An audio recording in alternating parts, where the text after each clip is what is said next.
The fire has always been a gypsy's friend. It's always been the place to gather around, to tell stories, to sing a song or two, to give us our food.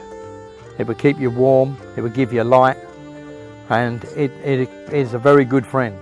But when it gets out of control, it can be a very bad enemy. I went to Basildon in Essex, Dale Farm, to see Richard Sheridan, the president of the Gypsy Council, who witnessed the death of 2 of his relations in a terrible fire about 4 years ago. Well, what do you think that actually started the fire? They believe it was a candle. See, the Catholic people that pray very hard at night time before they go to bed, and I think it was a candle that was caused. A candle fell over someone and went to sleep.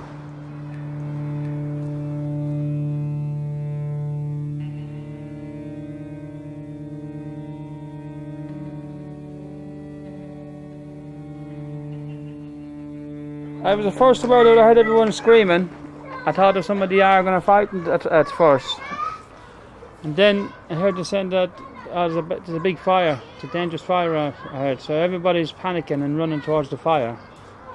And the next thing we know that we run down there, try and move all the gas bottles and stuff, and try and make everything safe, try and move trailers out of it, and everybody was all roaring. People saying they're not in there, they are in there, they're not in there, they are in there. It was very, very, very sad. 2 people lost their lives in it. A man and a woman, dear friends of mine. How fast? What was the speed? In a matter of seconds, it was flaming. In seconds. Yeah. Didn't take in a couple of minutes. Everything. You could see the flames really, really high up into the sky. You know.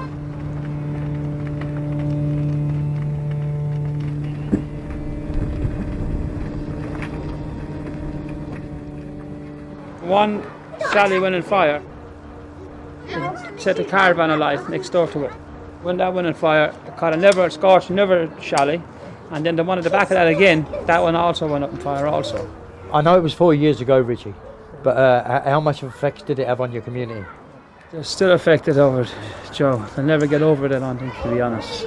It's been a tragic that's going to be in their mind for the rest of our lives. Yeah. Yes.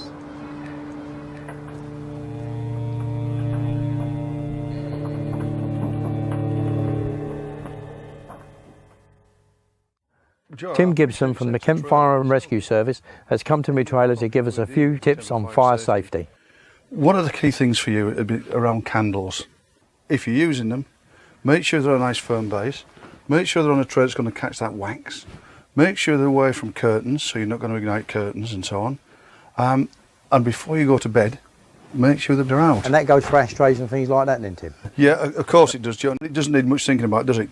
You lay down a cigarette, it's not in an ashtray, it's not extinguished, it falls over onto the furniture. Before you know where you are, you've got an inferno. Right. What are the dangers about electrics in a trailer then, Tim? One of the key things, Joe, is overloading of sockets. As you can see here, we've got the classic multi-block, and we've got adapter upon adapter. One of the danger points, Joe, is loading multi-adapter onto multi-adapter onto multi-adapter onto multi-adapter, almost like a Lego block, until such a point we've got so many in there, we get the overload conditions and burning up of the contacts. Classic overload condition. Too many adapters in too few sockets.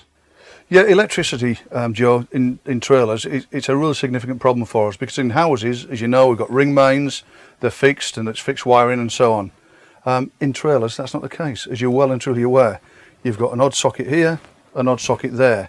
And modern living dictates that we've got things like kettles, a couple of kilowatts there, heater, a couple of kilowatts there. We've got cooking appliances, maybe a couple of kilowatts, 2 or 3 kilowatts here and there. On their own, they're no problem. But when you add them all together, we've got a massive, massive load. And that's when we get overload occurring. And probably the first time you become aware of it is when there's a fire starting within the trailer, when it's all too late. I've heard about this carbon monoxide. What exactly is carbon monoxide? Gas appliances need oxygen around them to allow them to burn efficiently. If they don't burn efficiently, what happens is a carbon monoxide will fill the trailer. If there's not good ventilation, and this is why you mustn't block the vents, then suddenly we've got a gas-filled chamber. So what you're saying is that Don't block my vents, because them vents are very important in my trailer to make the gas burn efficiently. Of course, you can buy a carbon monoxide detector. Is that the same as a smoke detector? It's not the same, but the principle's the same. It gives you that early warning to alert you that something, it's a life-threatening condition that's developing within your trailer. Is there a device that does both? No, there isn't one for both, unfortunately. But what is really, really important is that you have a smoke detector to detect the smoke and a carbon monoxide detector to detect, obviously, the carbon monoxide. Could I just ask you a question? What sort of nighttime routine do you have? Well, every night I make sure that if I'm smoking, I put all my dog ends and that in an ashtray with a drop of water in. I disconnect all my plugs that we're not using. I turn off all my gas bottles, and then I walk outside to make sure that the fire outside's out, and I empty my ashtrays out there. What about your candles, Joe? All my candles are actually put out. We don't have any live flame whatsoever in the trailer. The key issue is in a house, you've got bricks, you've got mortar. In a trailer, we've got plastics, we've got wood, and more importantly, in a main structure, we've got metals that will just increase the rate of burning and turn the whole place into an inferno in a very, very short space of time.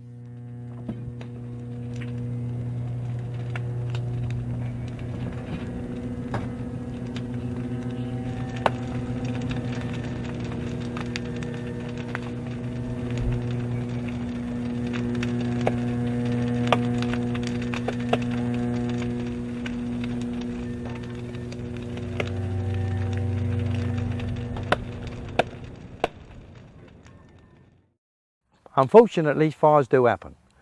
So we went to the local site to have a look round to see what sort of things we can do to stop fire from spreading. I mean, one of the key elements for the fire service is the distance between the trailers. I mean, for example, let's have a little look across at this one here. You can quite clearly see the 6 metre, and it's good to see that spacing. If you've got a trailer that's perhaps severely involved in fire and you've got one fairly close to it, well, of course, the chances of fire spread are far, far greater. And one of the things I'm very impressed with here is the parking of vehicles.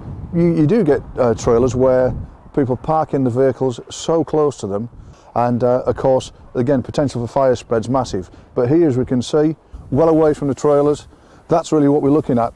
Plenty of space for access for fire appliances attending a site. You can see that we haven't got gas cylinders lying around. Gas cylinders in a fire situation can take off like torpedoes, and until you've actually seen one go, I can assure you that they're absolutely terrifying.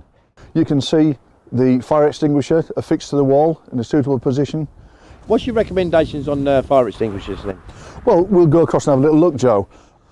Yeah, you can see here that we've got a 3 litre water extinguisher.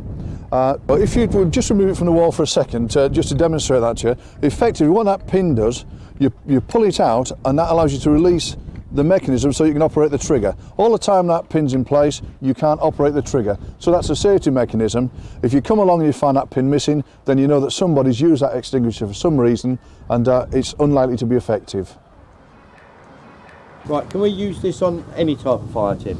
No, absolutely not. What we're talking about are cardboards, wood, basic furniture, certainly not electrical equipment, certainly not fats and oils, certainly not engine oils, that kind of thing, and certainly not petrol-based materials, because all you do there is make the situation far, far worse. So what kind of things can we use the sand bucket on? The sand bucket is for all those kind of oil spills. Quite clearly we can use that to stem the flow, to smother it, and to extinguish a fire that way by excluding the oxygen effectively. Just now we spoke about gas bottles. In no way should you think these things are not dangerous, because a few years ago they put one in the back of a van and set a light to it.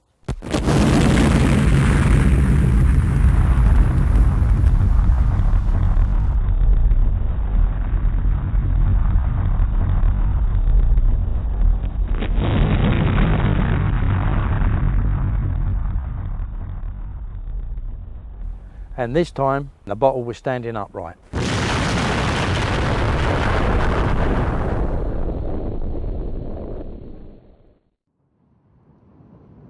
wherever you're on the site or on the roadside, whatever happens, make sure that these gas bottles are put and connected on safely. Well, there's a really good example, Joe. It's one bottle, it's isolated, there's not lots and lots around it, there's no combustibles close by, and a really good example of how it's been connected in a very, very safe manner, and no other cylinders surrounding it. The flip side of that, of course, Joe, is this one here we're just going to look at. You can see them really, really close to the trailer, and of course, if these things do go off, the intensity of the fire will be severely increased because you've got two, and the cylinders will literally go off like torpedoes. Yep. So, of course, what we don't want to see is that cylinder suddenly go off with a bang, explode, and the fire intensify, and suddenly we've got the old trailer alight. Yep. So what we need to see is this thing actually taken from this position and removed, taking it away from the trailer and setting it somewhere safely in a nice upright position. That is effectively removing one more problem from our fire scene for us and increasing the safety of those that are within that trailer. Yeah. And just moving on a step further, just combustibles in general. You've got wood in reasonable proximity to these trailers, but more importantly, you've got things like generators, and stored right alongside there, we've got, as you can see, that petrol can. What we'd really like to see is that taken away from that area, removed it from that alongside that generator, placed remotely from the trailer and from the generator, thereby reducing the risk. So what about at night time when the generator goes out? Like you've got your television on, you've got everything on, like in there, and all of a sudden the generator goes out, and then you've got to go out and sort the generator out. It's like most things in life, Joe. Quite often things aren't convenient for us, are they? And I appreciate the point you're making, but of course, as soon as you start to top a generator up that's still switched on, that's still hot, you start pouring a petrol, you're using naked lights to see it, suddenly from having quite a safe environment, you've got somebody that's engulfed in flames, absolutely horrendous injuries caused by that kind of thing. So again, just take a little bit of time out to let it cool down. And I know it's going to be difficult because, you know, perhaps you've got the wife that's watching the telly and, you know, kind of the lights are on, there's things we're trying to do and so on. But the overriding message is it's all about ensuring that we're safe. And to do that, we need to make sure that we do any refuelling of the generator in a position away from the trailer to make sure that it's cool and to make sure we're not using naked lights so that we can see. Yep.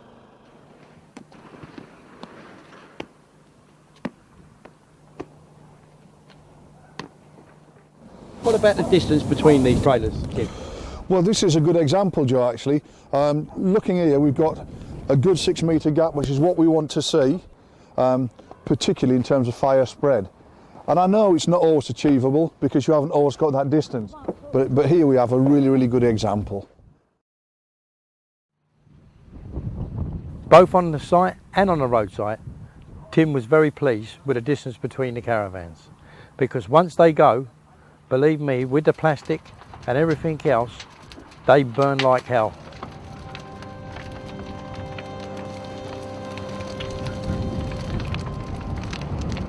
The next trailer is getting scorched, and within minutes that too is alight.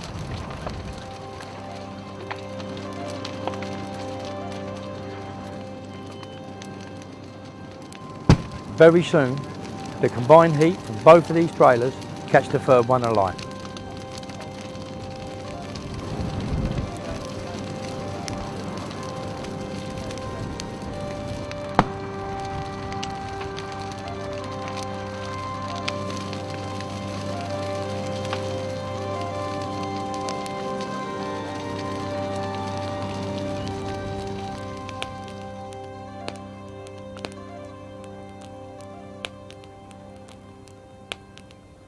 There are a lot of do's and don'ts in fire safety, but it all comes down to a bit of common sense. So be safe, be lucky, and make sure this don't happen to you.